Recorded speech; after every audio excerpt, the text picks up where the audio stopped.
Olá pessoal, bem-vindos ao curso de Mecânica das Estruturas 1 da Universidade Federal Rural do Semiárido do campus Mossoró.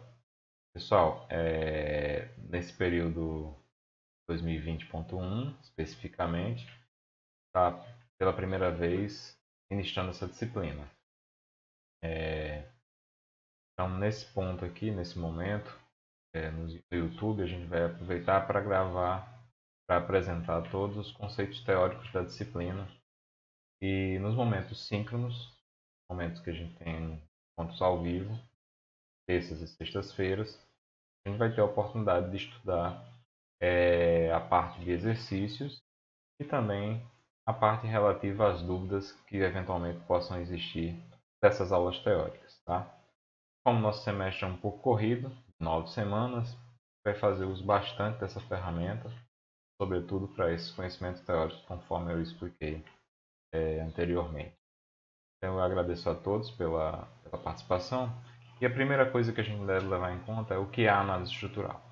Então, a gente entende como análise estrutural um conjunto de ações que buscam garantir que as nossas estruturas civis suportem as cargas por elas apresentadas.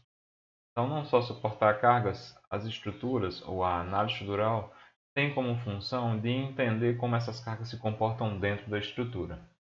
Então, isso é importante para que as estruturas funcionem de forma segura, econômica e viável tecnicamente. Então, a gente só pode falar em estruturas e engenharia estrutural quando a gente fala também no planejamento, no projeto de uma construção. Então, tudo isso são etapas importantes para se garantir que uma estrutura funcione. Tá? Pode ser moradia, pode ser trabalho, pode ser estruturas arquitetônicas, cuja função arquitetônica seja de cunho principal.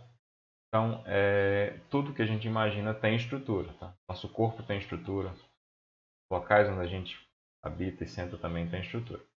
E o projeto estrutural nada mais é do que essa concepção, né? E da criação das ideias é um passo fundamental e principalmente é uma função do engenheiro civil.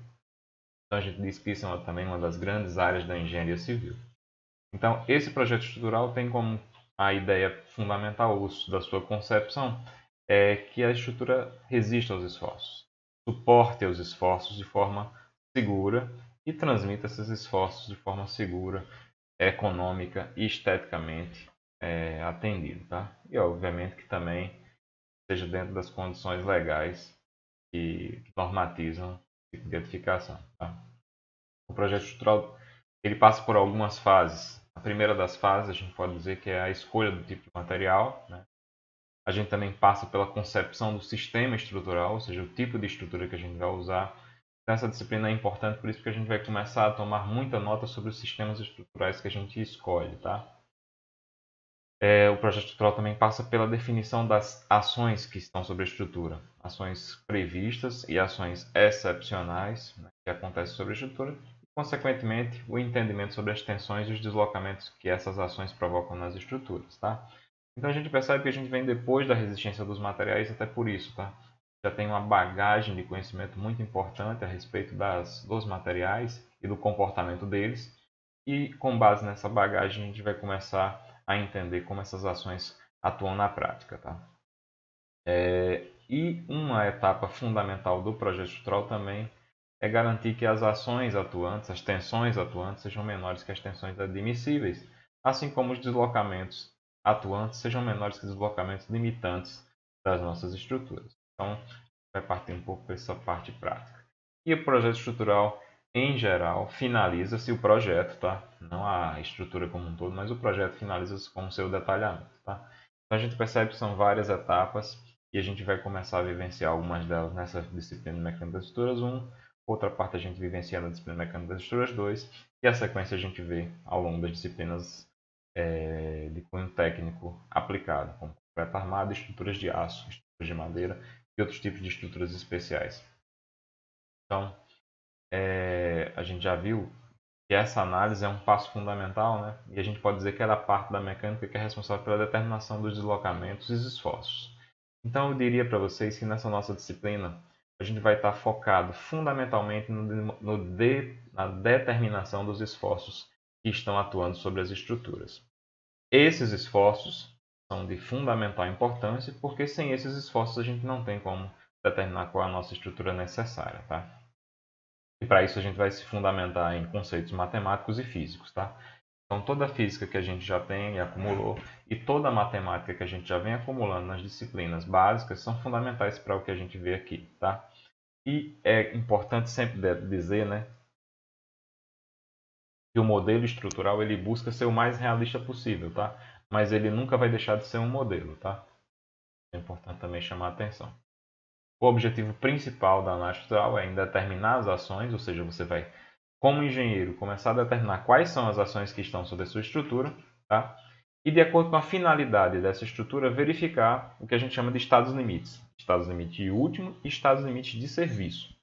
O estado limite último é aquele relacionado a evitar que a sua peça entre num colapso local ou global. E o estado limite de serviço está relacionado ao tipo de uso daquela edificação. Okay? Então, com o tempo, a gente vai começar a ouvir muito falar sobre estado limite último, estado limite de serviço, e isso são conceitos importantes na nossa vida como engenheiro estrutural. Tá? Aí a análise estrutural ela vai permitir justamente a gente estabelecer os limites de distribuição de tensão, deslocamento sobre toda a estrutura, de modo que parte ou o todo da estrutura resista bem aos esforços. E o que são estruturas, né? Estruturas são justamente os sistemas que são capazes de resistir aos esforços. Resistir e distribuir os esforços. Então, elas têm que resistir de forma, que a gente diz, adequada, sem consideráveis danos e sem consideráveis deformações. Então, as deformações têm que estar sempre dentro do limite. As principais ações que a gente pode já elencar aqui nas nossas estruturas civis, o peso próprio e outras ações como vento, terremotos, marés e a própria ocupação das edificações. Tá? Em determinada aula, aula 2, a gente vai se dedicar um pouco a falar sobre essas ações específicas. Agora a gente só se recolhe ao fato de saber que elas são. Quem elas são. Então, a estrutura, a gente pode considerar que são as partes resistentes de uma edificação ou de qualquer outro tipo de peça, tá? Da construção, da máquina, do automóvel, do avião, do navio, tudo isso tem estrutura. Uma planta, um animal, um objeto, essa caneta, minha carteira, uma garrafa d'água, tudo tem estrutura. Nós temos estruturas.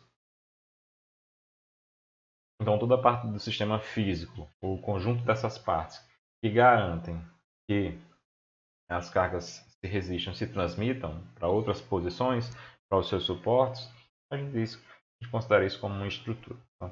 A gente vai passar por algumas estruturas rapidamente, tá? Vocês vão ter isso aí em detalhes na apostila, mas rapidamente. O corpo humano tem a sua estrutura, né?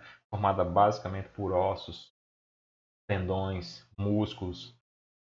A palmeira, uma árvore tem estrutura, tá? Formada basicamente pelas suas células estruturais que dão suporte, principalmente ao seu peso próprio, e no caso de uma palmeira, a ação do vento, tá?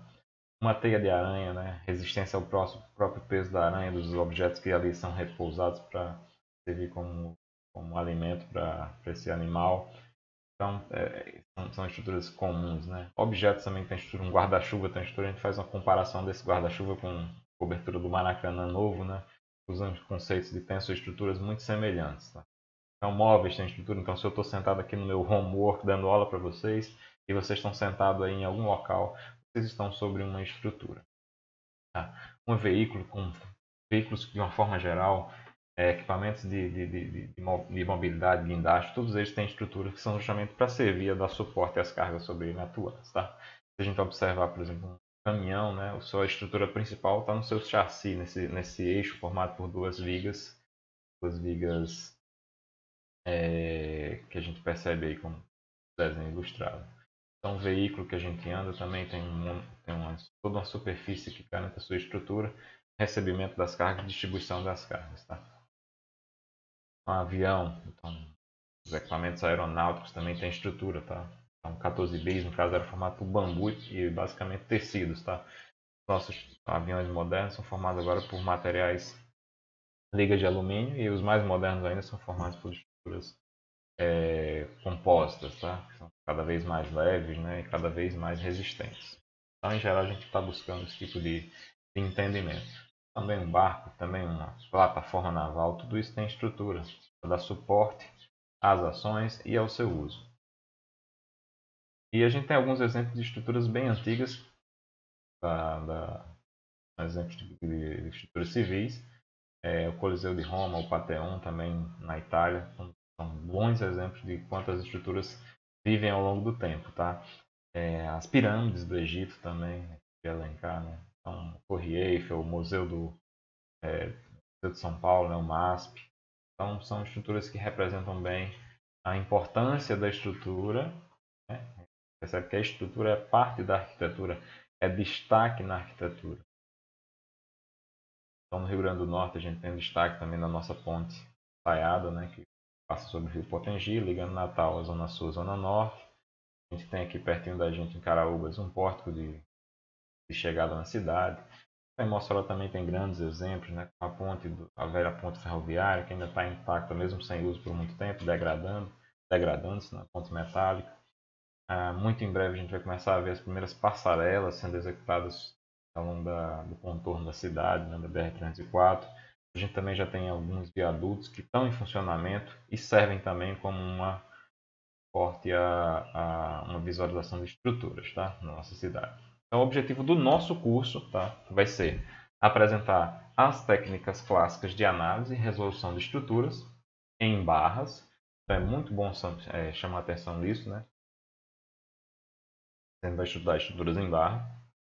E a gente vai buscar, nesse primeiro momento, entender quais são as reações de apoio e quais são os esforços internos sobre as seções estruturais da nossa estrutura. Para estruturas isostáticas, tá? Então a gente faz sempre esse adendo. A gente tem duas disciplinas que são em sequência, mecânica das estruturas 1 e mecânica das estruturas 2. A mecânica das estruturas 2, ela se difere dessa porque a gente não se dedica não só apenas às estruturas isostáticas, mas também às estruturas hiperestáticas, tá? O que são estruturas isostáticas e o que são estruturas hiperestáticas também são objetos de estudo na nossa disciplina. Das nossas duas disciplinas, tá? Então, como conceitos básicos da mecânica, né, é importante a gente chegar já com um conhecimento vamos dizer, revisional, vocês façam esse conhecimento revisional sobre o conceito de força, sobre o conceito de momento de uma força, tá? Então, é muito importante que a gente saiba que uma força é uma grandeza vetorial, tá? E a gente pode escrevê-la sobre a forma de componentes escalares, então pode escrever essa força uma série de componentes escalares tridimensionais. Então, em geral, poderia fazer esse tipo de notação. Componentes IJK, né? Então, são os versores, né? Os eixos coordenados. Em geral, a gente vai usar a notação simplificada, a orientação destrógira. Então, a posição X, a posição Y são as do plano do quadro e a posição C é aquela saindo do plano do quadro. Tá? E a gente pode fazer qualquer coisa que seja também em função disso. Então, se você observar bem, né, essa geralmente vai ser a forma que a gente vai adotar de referência ao longo de toda a disciplina. Tá bom, pessoal? Então, chamo sempre a atenção de vocês. Fiquem atentos a isso. Então, esse sistema X, Y, Z é o que a gente vai usar. Eventualmente, a gente faz algumas adaptações para algumas classes de problema, tá? Mas essa é a posição normal. Então, como uma força como grandeza vetorial, né, que relaciona a ação de dois corpos, a gente tem que entender que ela, num caso geral, ela tem três componentes. Isso já é fundamentado por vocês na física básica, tá bom? Então, mecânica clássica, mecânica geral. Então, a gente só vai usar esses conceitos, né? Vai mais fazer referência a explicar mais esses conceitos. Da mesma forma, o conceito de momento, tá? Que é a tentativa de uma força exercer poder de giro sobre um determinado ponto, um eixo de referência. Então, o momento de uma força geralmente relaciona como sendo o produto vetorial vetor-posição, também uma grandeza vetorial com vetor-força. Onde esse vetor posição R, tá? Ele mede, é um vetor orientado, né? Desde o ponto de referência à rotação que você quer estudar até o ponto de aplicação da força. O produto vetorial deles resulta com a força, também para uma grandeza vetorial, resulta no nosso conceito de momento. É importante definir isso. Da mesma forma que a força tem três componentes triortogonais, o momento geral também terá três componentes ortogonais entre si. O momento será mx, my, j, mais mz, k. Então, esse momento geral é para a gente aquele momento fundamental que a gente vai usar no cotidiano das nossas, tá bom? Então, outro conceito importante, né, que é o conceito de binário, tá? Binário de uma força, um conjunto de duas forças em direções opostas, então a gente já sabe que são forças opostas, forças que têm o mesmo campo, mas com sentido oposto, ou seja, têm a mesma orientação, mesma direção, mesma intensidade, mas com sentidos opostos. Então a ação entre essas duas forças, as forças aqui, força F e uma força menos F, F vetorial, a força F menos F aqui. Então, se você tomar a distância entre a linha de ação dessas duas forças e o vetor e o produto, né? Agora que é um produto simples, né? Então o momento ou o binário dessas forças é igual ao produto dos escalares, ou seja, o produto das normas desses dois vetores, tá? Vetor posição e vetor força. Então a norma do vetor posição vai ser a distância, na distância simples, e a norma das forças é a grandeza, ou seja, a intensidade. É bom sempre revisar, né? Vocês já sabem, mas é bom fazer a revisão desses conceitos. Antigamente eu detalhava isso, mas com o tempo a gente está mais detalhando. A gente assume que vocês já sabem, como vocês de fato já sabem, tá bom? E é importante também o conceito de redução do sistema de forças, tá? Então, se a gente tem um conjunto de forças atuando num ponto, a gente pode simplificar eles como uma redução do sistema de forças a um ponto, tá? Então, assim, por que a importância disso? Né? Porque, em geral, né, no nosso objeto estrutural, seja ele qual for, nossa batata, eu gosto muito de representar a batata, né? A gente, em geral, vai ter uma força aplicada em uma determinada posição P, por exemplo. Se eu quiser transladar isso para uma posição A qualquer, eu posso, desde que eu leve consigo, né, a grandeza de momento que existe também associada, tá? Eu posso levar essa força para uma outra posição, posso transladar essa força desde que eu leve com ele o binário associado, tá? O M associado, que é o F vezes D, F vezes D, que é a distância vezes a posição. Então, quando a gente associa esses dois, a gente pode fazer essa translação de força. No fundo, o que a gente está fazendo é considerando de uma posição para outra e levando consigo também a ação de momento que você faria em relação a outro ponto. Tá? Como eu visualizo isso? Faço uma aplicação, pego uma força aplicada num ponto, translado ela para o outro. Tá? O forma explicado seria fazer assim. Tem aqui uma força F no ponto A, ponto P, por exemplo, F no ponto P. Então, se eu quiser levar a força para um ponto diferente, levo para esse outro ponto diferente a força e o seu oposto. Então, a F e a menos F. Como F e menos F são aplicadas no mesmo ponto, ponto A, né? Em tese, se eu somar as duas, reduz-se a nada, né? Então eu voltaria para a posição inicial. Então eu pego a ação dessas duas aqui em conjunto, isso aqui vai virar a ação desse momento, ilustrando aqui abaixo. Então eu posso transladar essa força para essa outra posição, desde que eu leve consigo o momento. Isso vale para uma força, isso vale para um conjunto de forças. Né? Como condições básicas também para o nosso desenvolvimento, né? Eu tenho uma notícia aqui para o pessoal que acredita na Terra plana. Então, quem acredita em Terra plana não precisa fazer essa disciplina. A nossa disciplina vai se basear nas leis fundamentais de Newton, tá bom? Lei da ação e reação e a lei gravitacional. Então, essas são as fundamentações. Sem isso aí, a gente não tem sentido. Então, para o pessoal que acredita na Terra plana e coisas congêneres, não precisa fazer a disciplina. Você vai falar, professor, eu acredito nisso, então eu dou o seu 10. E a gente vai bola para frente para os que acreditam na Terra redonda. É uma piada, tá, pessoal? Brincadeira. Então, a gente vai fazer uso das leis de Newton, tá? Basicamente, duas equações que nos garantem interessam, né? Que a resultante das forças num objeto tem que ser nulo e a que a resultante dos momentos no objeto tem que ser nulo. Então, basicamente, quando a gente está em condições de equilíbrio, a resultante das forças sobre a nossa estrutura é nula. Tá? Basicamente, todas as forças externas que agem na nossa estrutura é nula. Lembrando, pessoal, que isso é uma condição para as estruturas civis. Em geral, tá? Existem estruturas que não ficam em equilíbrio, mas essas estruturas não são do nosso interesse, não nessa disciplina. E as equações universais da estática, pegando aqui, são 6 equações. Então, se a gente tem uma equação aqui em força nula, nulidade de força, a gente vai dizer que é somatório das forças na direção x tem que ser igual a zero. O somatório das forças na direção y tem que ser igual a zero. O somatório das forças na direção z igual a zero. De igual modo, o somatório dos momentos em torno de x, somatório, tá? O somatório dos momentos em torno de y, o somatório dos momentos em torno de z, todos esses somatórios são nulos. Se todas essas somatórias são nulos, a gente garante que a nossa estrutura está estática. E essa é uma condição interessante e importante, tá? A gente trabalha com estruturas estáticas.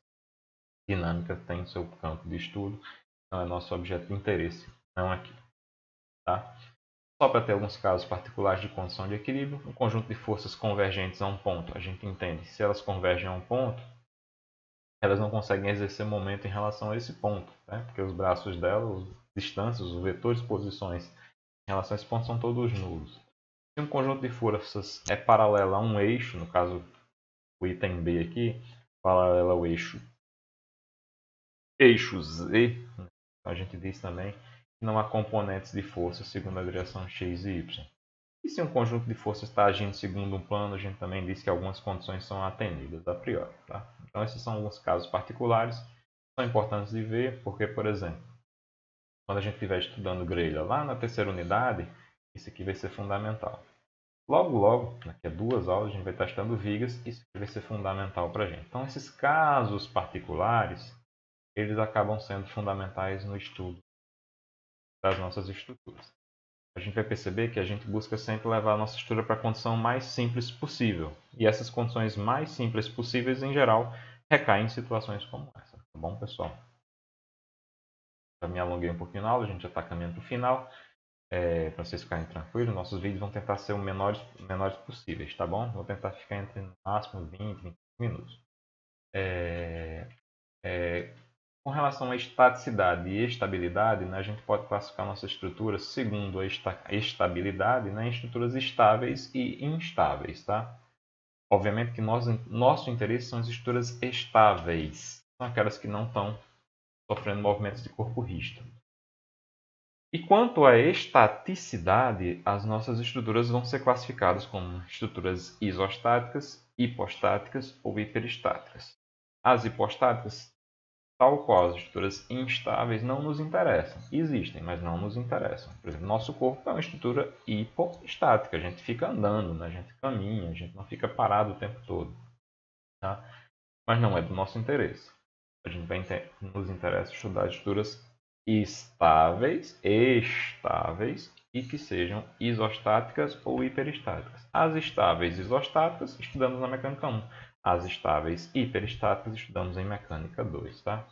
O conceito de grau de liberdade está relacionado à possibilidade de deslocamentos ou de movimentos que um corpo tem, ou que uma posição do seu corpo tem.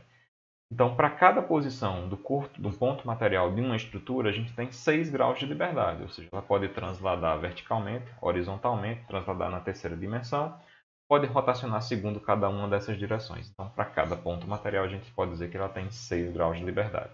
Quando a gente restringe um desses graus de liberdade, a gente está criando apoios. E é importante conhecer as nossas estruturas. Segundo o seu grau de liberdade, elas são isostáticas, quando o equilíbrio é estável, hiperestático, quando o equilíbrio é mais que estável, ou seja, tem uma quantidade de vinculações que é maior do que aquela que é necessária, e hipostático, quando o equilíbrio é instável, ou seja, a nossa estrutura está equilibrada, mas ela pode se deslocar. Okay? Quanto aos apoios e vinculações, a gente vai trabalhar basicamente com 3 tipos de vinculações, que a gente chama de vinculação simples, vinculação dupla ou vinculação tripla. A vinculação simples, a gente vai usar a notação dessa daqui, tá? A vinculação dupla, em geral, a gente vai usar esta notação aqui, ou seja, tracinhos embaixo. E a vinculação tripla ou engastamento, a gente vai usar esse tipo de notação. Esse aqui é o apoio do primeiro gênero, esse é o apoio do primeiro gênero, esse é o apoio do segundo gênero e esse aqui é o apoio do terceiro gênero. Para cada um deles, no caso, um apoio simples, a gente gera uma reação, gera duas reações para apoio duplo e gera três reações para apoio duplo. Tá? Que são os casos mais gerais. É bom chamar a atenção dessa notação porque é a notação que a gente vai usar de aqui em diante, tá? Ao longo dessas duas disciplinas. E os professores que vierem à frente, né, civis, sempre vão usar essa notação também, tá? É importante fazer essa correlação porque às vezes a gente vem com... A gente estudou em resistência 1 e resistência 2 com professores que às vezes não são civil e tem uma pequena diferença na visualização. Tá bom?